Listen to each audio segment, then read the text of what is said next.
हरे कृष्ण।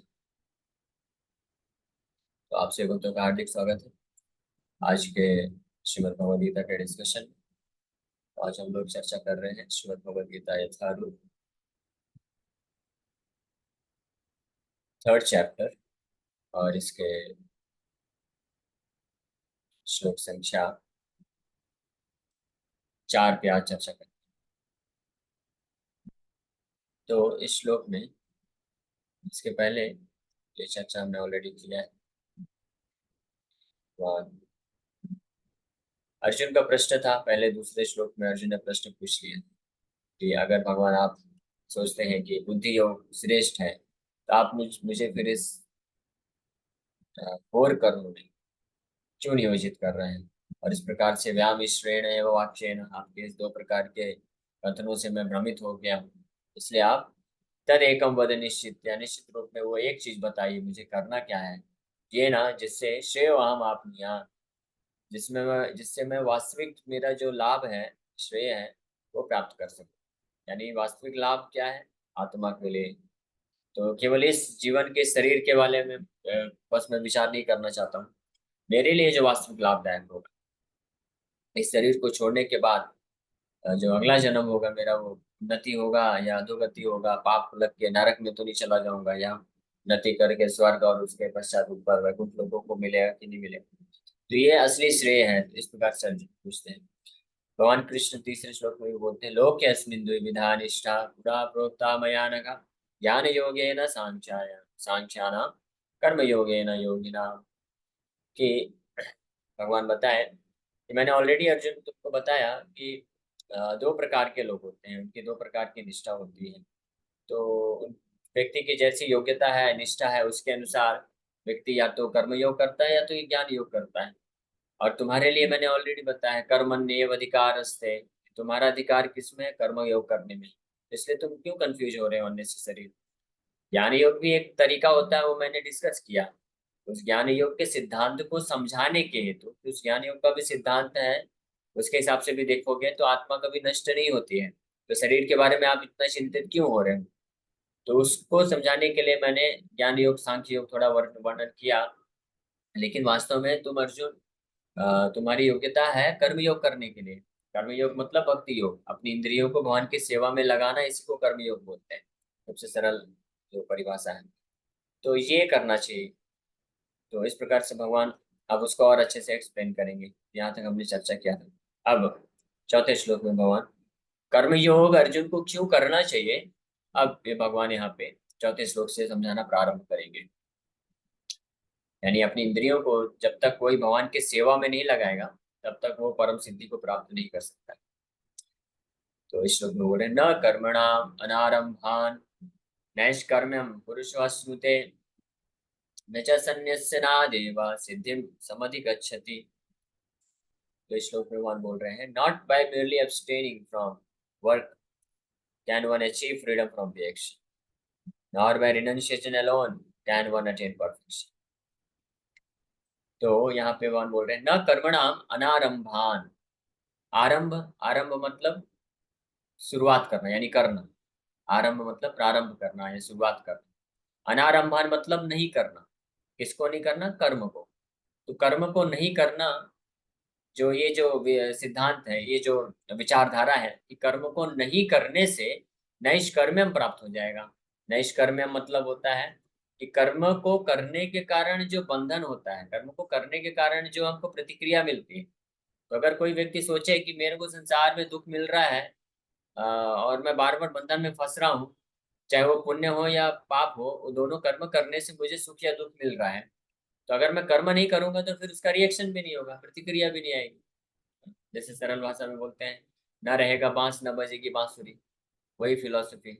ऐसे लोग ये सोचते हैं कि अगर मैं कर्म ही नहीं करूंगा तो फिर कर्म का प्रतिक्रिया नहीं मिलेगा। तो उसी को नैष्कर्म्यम बोला जाता है। कर्म्यम मतलब कर्म को करने से कुछ प्रतिक्रिया मिलेगी।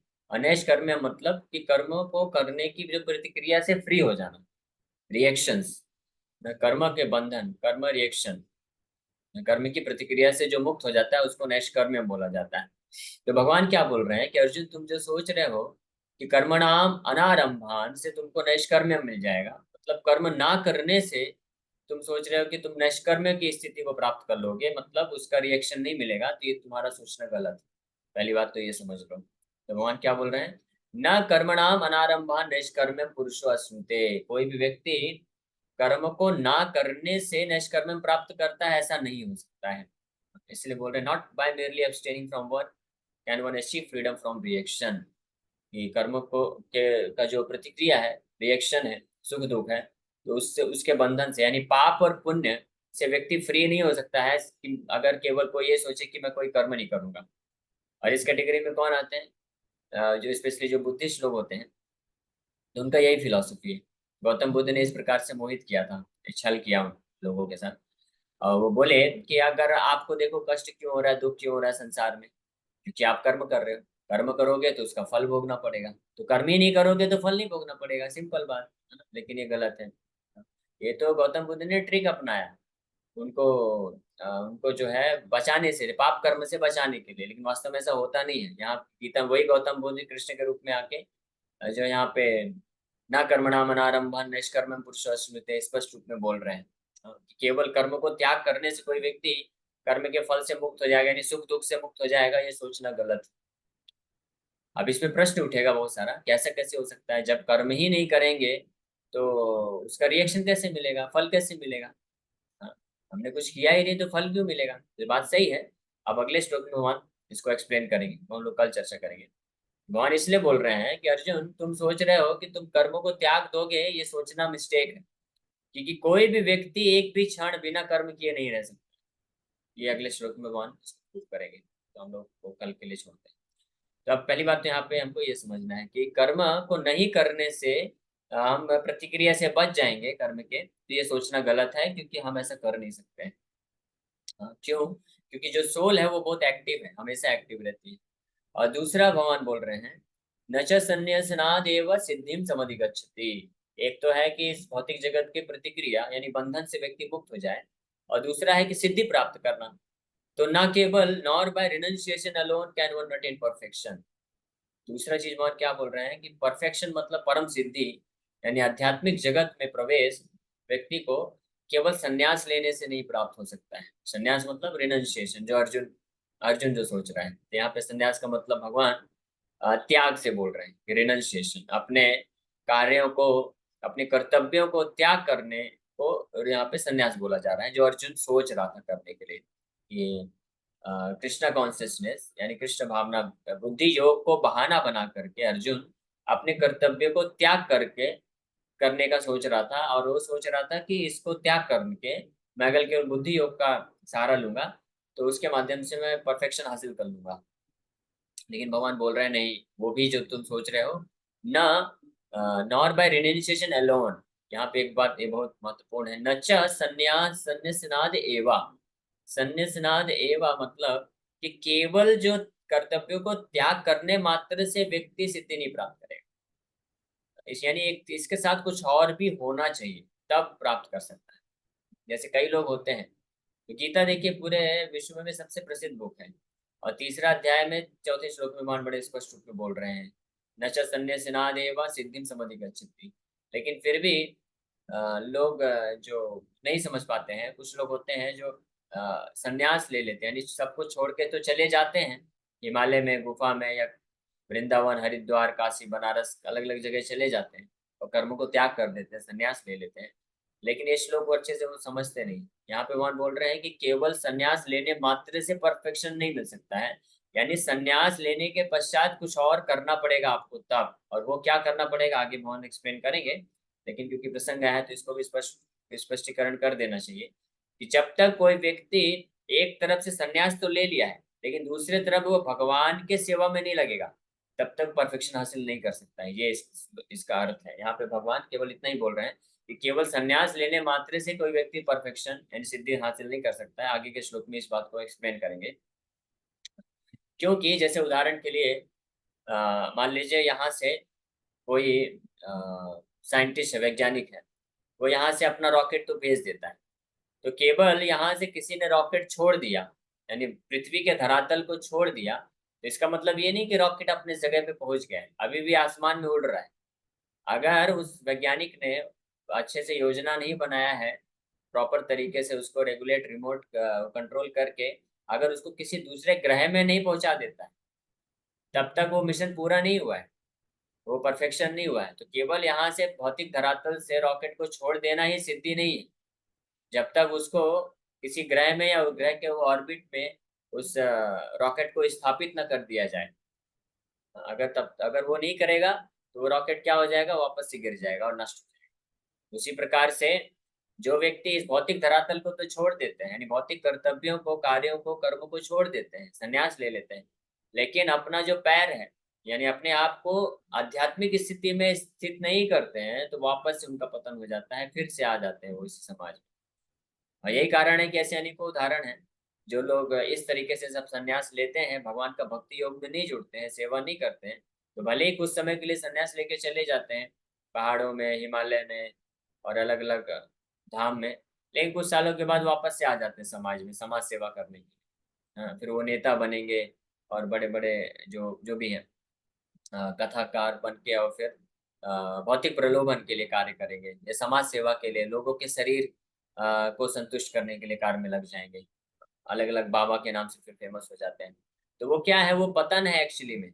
अगर कोई व्यक्ति, कोई योगी सब कुछ छोड़ के गया था सिद्धि को प्राप्त करने के लिए, लेकिन सिद्धि को प्राप्त नहीं कर पाया क्योंकि उसने सही मार्ग का अनुशीलन नहीं किया, उचित भाव में नहीं किया, तो उसका जब वो वापस समाज में आता है और अपने योग साधना के दौरान उसने जो भी दिव्य तो नहीं है, जो भी अपनी कुछ सिद्धियां, थोड़ी बहुत सिद्धियां प्राप्त किया है, अगर उसका इस्तेमाल वो लोगों के बीच में आके करने लग जाता है, तो उसको पतन बोला जाता है। ऐसा योगी भ्रष्ट योगी की कैटेगरी में आता है। हालांकि जब वो समाज में आता है तो बड़ा फेमस हो जाता है, उसके लाखों करोड़ों फॉलोवर्स हो जाते हैं और वो बहुत अद्भुत चमत्कार भी दिखाता है, लेकिन वास्तव में भगवद गीता के अकॉर्डिंग, शास्त्रों के अनुसार, वो भ्रष्ट योगी है। क्योंकि उसका उद्देश्य तो ये लेके गया था कि मैं भौतिक स्तर को, भौतिक जगत के बंधन को छोड़ करके आध्यात्मिक स्तर में जाऊं, लेकिन वो सही तरीके से, सही मायने में आध्यात्मिक जगत को नहीं प्राप्त कर पाया, आध्यात्मिक स्थिति प्राप्त नहीं कर पाया, क्योंकि भगवान के चरण कमलों का आश्रय नहीं लिया, तो वापस से उसको इस भौतिक संसार में आना पड़ा। तो ये पतन की अवस्था है, ये भ्रष्ट योगी की अवस्था है। इसी प्रकार से, इसीलिए जब तक कोई अ, जैसे जब कोई व्यक्ति चलता है तो अपना एक पैर उठा तो लिया है, लेकिन जब तक उसको वो आगे रखेगा नहीं, तब तक उसका कंप्लीट नहीं होगा, तब तक पीछे वाले पैर को छोड़ नहीं सकता है। दोनों पैर हवा में नहीं रख सकता, नहीं तो गिर जाएगा आराम से और उसको चोट लग जाएगी। तो वैसे ही होता है। उसी प्रकार से यहाँ पे भगवान बोल रहे हैं, नच संन्यासना देवा सिद्धिम समधि गच्छति। ये केवल कर्तव्यों का को छोड़ने मात्र से व्यक्ति सिद्धि को प्राप्त नहीं कर सकता है। तो यहाँ पे दो चीज भगवान अभी एक एक करके ये सिस्टमेटिक भगवान समझाने वाले हैं अर्जुन को। जो विशेष श्लोक में बताए कि ये दो तरीके हैं अर्जुन, कर्म योगेन योगिनाम, ज्ञान योगेन सांख्यानाम, ज्ञान योगेन सांख्यानाम। जो ज्ञान योगी उनके लिए ज्ञान योग है, सांख्यानाम, और कर्म योगी योगी नाम। तो अर्जुन का जो अधिकार था वो कर्म योग करने का है। तो अगर इस कर्म को छोड़ के अर्जुन कुछ और बाहरी रूप से संन्यास लेने का प्रयास करेगा, तो उससे वो नैष्कर्म्यम को प्राप्त नहीं करेगा और न ही समधि गच्छति, सिद्धिम समधि गच्छति, ना ही सिद्धि को प्राप्त कर पाएगा। तो प्रभुपाद जी लिख रहे हैं तात्पर्य में, the renounced order of life can be accepted when one has been purified by the discharge of the prescribed form of duties which are laid down just to purify the hearts of materialistic men। तो बहुत clear प्रपंच जी वर्णन कर रहे हैं। ये जो सन्यास है, तो केवल सन्यास लेने मात्र सिद्धि नहीं प्राप्त कर सकता है, जब तक व्यक्ति अपने आप को, अपनी इंद्रियों को भगवान की सेवा में लगा करके उनको शुद्ध नहीं कर लेता है। तो उसके पूर्व जो भी व्यक्ति अगर सन्यास लेता है, सन्यास मतलब अपने कर्तव्यों को छोड़ देता है। यहाँ पे जो सन्यास की बात की जा रही है, यहाँ पे सन्यास का मतलब है कि अपने जो कर्तव्य हैं, चाहे वो भौतिक और आध्यात्मिक दोनों प्रकार के कर्तव्य, विशेष रूप से जो वर्ण आश्रम धर्म के अनुसार जो कर्तव्य बताए गए हैं, ब्राह्मण, क्षत्रिय, वैश्य, शूद्र और ब्रह्मचारी, वानप्रस्थ, गृहस्थ, सन्यास। तो सन्यास आखिरी आश्रम। तो बिना हृदय की शुद्धिकरण किए व्यक्ति कर्म योग को छोड़े बिना, छोड़ के अगर सन्यास लेता है तो कभी भी सफलता को प्राप्त नहीं कर सकता है। और विशेष रूप से यहाँ पे अर्जुन जो है क्षत्रिय हैं और घर गृहस्थी वाले हैं, उनका कर्तव्य है कि धर्म की इस रक्षा के हेतु उनको ये युद्ध करना है। ये कर्मयोग है अर्जुन के लिए। धर्म की रक्षा के लिए युद्ध करना भगवान के आदेश पे, वो कर्मयोग है अर्जुन का। क्यों? क्योंकि वो भगवान का आदेश है, तो भगवान का सेवा हुआ। तो अपनी इंद्रियों का इस्तेमाल करके भगवान का सेवा करना अर्जुन के द्वारा वो कर्मयोग हुआ। तो इसको त्याग करके अर्जुन जो है डायरेक्ट उस स्टेज ऑफ लाइफ को अपनाना चाहता था जो जो प्यूरिफाइड शुद्ध ब्राह्मण है या शुद्ध वैष्णव है, वो जो इस स्टेज को प्राप्त करना चाहते हैं। So without purification one can not attain success by abruptly adopting the fourth order of life, sannyas. According to the empirical philosophers, simply by adopting sannyas or retiring from fruitive activities, one at once becomes as good as Narayan. ये मायावादी लोग होते हैं। तो मायावादी लोग ये सोचते हैं कि बिना शुद्धिकरण के केवल अगर कोई अपने सारे भौतिक कर्तव्यों को छोड़ देता है और संन्यास ले लेता है, तो वो इमीडिएटली तुरंत क्या बन जाता है? नारायण के समान बन जाता है। ऐसा वो लोग बोलते हैं, ऐसा वो समझते हैं। और इसलिए वो नमो नारायण करके एक दूसरे सन्यासियों को वैसे प्रणाम करते हैं कि आप नारायण, हे नारायण आपको प्रणाम। लेकिन वास्तव में ऐसा संभव नहीं है कि केवल कोई जाके सन्यास ले लिया तो उससे नारायण बन जाएगा। तो Lord Krishna does not approve this principle. इस सिद्धांत को भगवान कृष्ण यहाँ पे बिल्कुल भी अप्रूव नहीं कर रहे हैं। Without purification of heart, sannyasa is simply a disturbance to the social order. बिना हृदय के शुद्धिकरण के जो संन्यास है वो केवल इस सामाजिक व्यवस्था को जो है बर्बाद कर देता है, नष्ट कर देता है। और यही कारण है कि इस कलयुग में कलयुग में इसीलिए शास्त्रों के अनुसार कलयुग में संन्यास वर्जित है। क्यों? क्योंकि कलयुग में ज्यादातर लोगों का हृदय जो है पूर्ण रूप से अशुद्ध है। कलो शूद्र संभवा, सब ज्यादातर लोग शूद्र हैं। तो जब तक वो प्रॉपर तरीके से, उचित तरीके से वैदिक संस्कार का पालन करते हुए योग्य ब्राह्मण नहीं बन जाते। बिना ब्राह्मण बने कोई संन्यास नहीं ले सकता है। ब्राह्मण केवल कोई जन्म से नहीं होता है कि किसी ब्राह्मण परिवार के यहाँ पैदा हो गया तो वो ब्राह्मण बन गया, नहीं।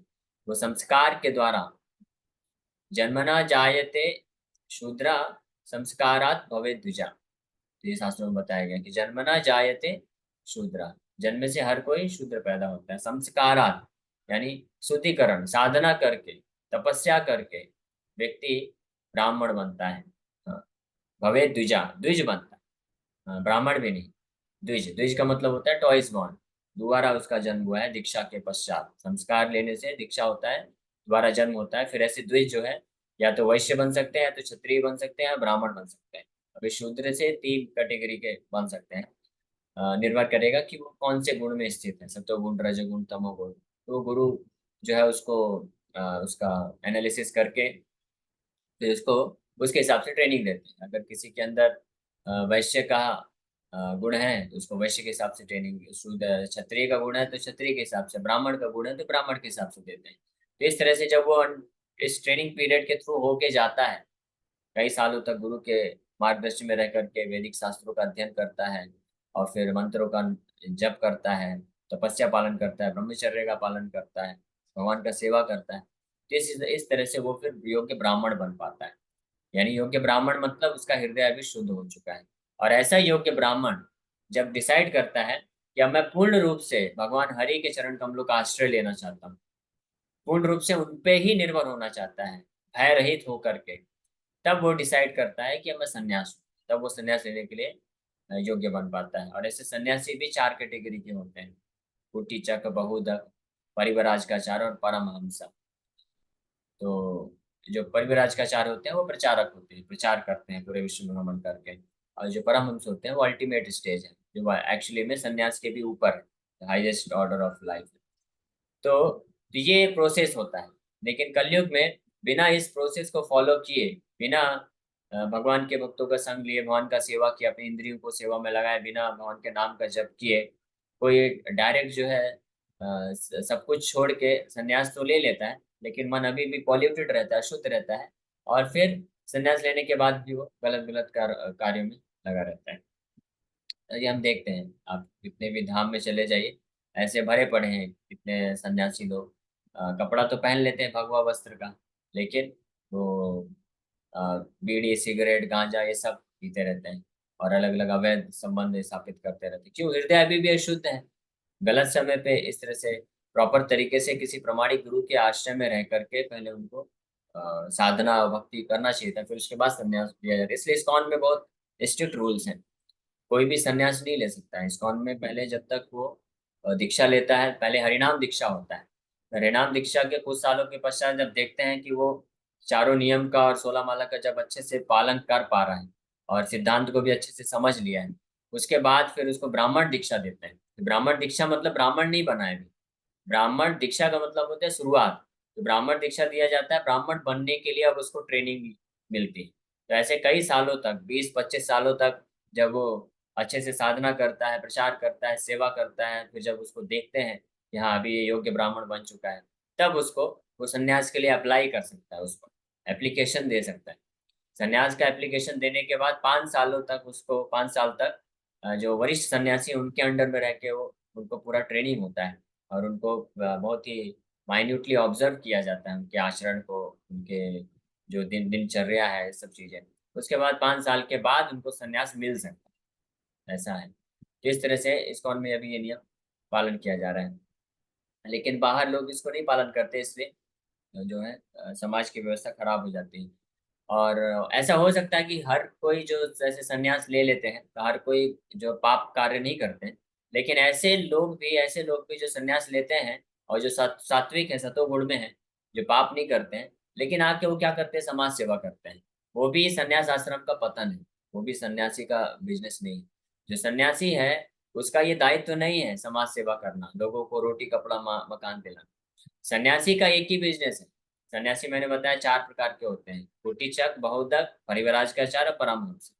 इसमें जो कुटीचक और बहुदक है, वो सन्यासी का एक ही उद्देश्य रहता है कि वो अपने आप को समस्त भौतिक बंधन से मुक्त करता है और किसी पर निर्भर नहीं रहता है। भगवान का भजन करता है, 24 घंटे भगवान का स्मरण करता है। उसको ना तो किसी भौतिक भोग से लेना देना है, ना ही कोई किसी समाज सेवा से लेने देना। अपना उद्धार करता है, वो अपने हृदय का पूर्ण रूप से शुद्धिकरण करता है। और इस प्रकार से कोटि चक बहुतक स्टेज जब कंप्लीट होती है और वो परफेक्टली सिचुएट हो जाता है आध्यात्मिक स्तर पे, तब वो परिवराज का आचार्य बनता है। तब वो बाहर निकलता है और पूरे विश्व में भ्रमण करके प्रचार करता है, कृष्णा कॉन्शियसनेस का, भक्ति का प्रचार करता है। उसको परिवराज का आचार्य बोला जाता है। उस वक्त भी वो जाके ऐसा नहीं कि समाज सेवा करेगा।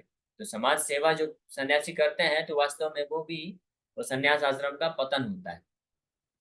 तो हालांकि वो सन्यासी से बेटर है जो भगवा वस्त्र पहन लेते हैं और गांजा पीते हैं और अवैध संबंध स्थापित करते हैं, तो वो तो सबसे वर्स्ट कंडीशन है, वो तो सबसे घटिया है। ऐसे लोगों के लिए तो विशेष नरक बनाया गया है यमराज के यमलोक में। जो, हाँ जी, जो लोग पाप करते हैं साधारण तरीके से, उनके लिए तो सजा है जो है। लेकिन जो सन्यास का ड्रेस पहन के पाप करते हैं, उनके लिए और स्पेशल नरक बनाएंगे। जैसे जो चोरी करेगा तो उसको सजा मिलेगी, लेकिन जो पुलिस वाला अगर चोरी किया है, पकड़ा गया, तो उसको ज्यादा सजा मिलेगी। इसीलिए इमीडिएट जो सन्यास है यहाँ पे वर्जित किया जा रहा है इस श्लोक में। और कलयुग में क्योंकि कोई इस प्रकार से योग्य बन नहीं सकता है, इसी कारण कलयुग में सन्यास पूरी तरह से बैन है, मना किया गया है। केवल और केवल जो परफेक्टली वैष्णव सिद्धांत का पालन करते हैं, तो उनको ही बहुत रेयर केस में, बहुत रेयरली सन्यास दिया जाता है।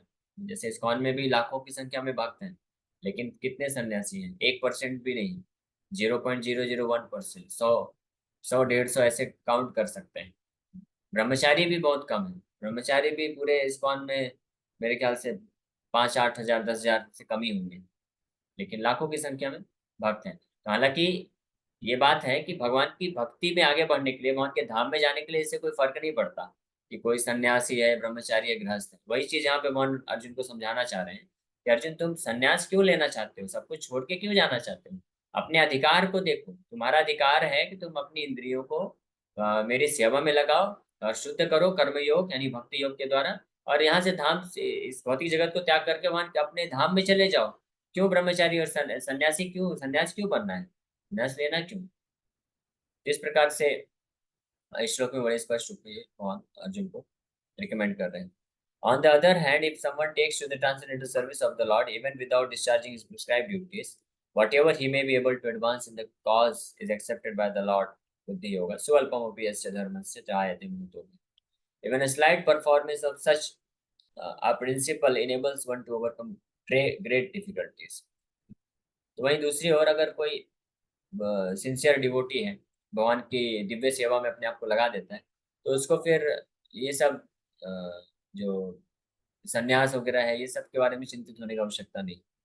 वो भगवान के द्वारा वो जो भी सेवा करता है, भगवान के द्वारा उसको स्वीकार किया जाता है, और इस मार्ग में वो जितना भी प्रोग्रेस कर पाता है, सफलता को प्राप्त करता है। तो ये हम लोग विराम करेंगे। कल के श्लोक में इसी से कनेक्टेड है, कल के श्लोक में और विस्तार से चर्चा किया जाएगा कि यहाँ पे तो भगवान बोल रहे हैं कि बिना कर्म, कोई अगर सोचता है कि कर्म किए बिना वो नैष्कर्म्यम को प्राप्त कर लेगा, तो वास्तव में वो संभव नहीं है। अब अगले श्लोक में वो एक्सप्लेन करेंगे भगवान कि कैसे कोई भी व्यक्ति बिना कर्म किए रह नहीं सकता है।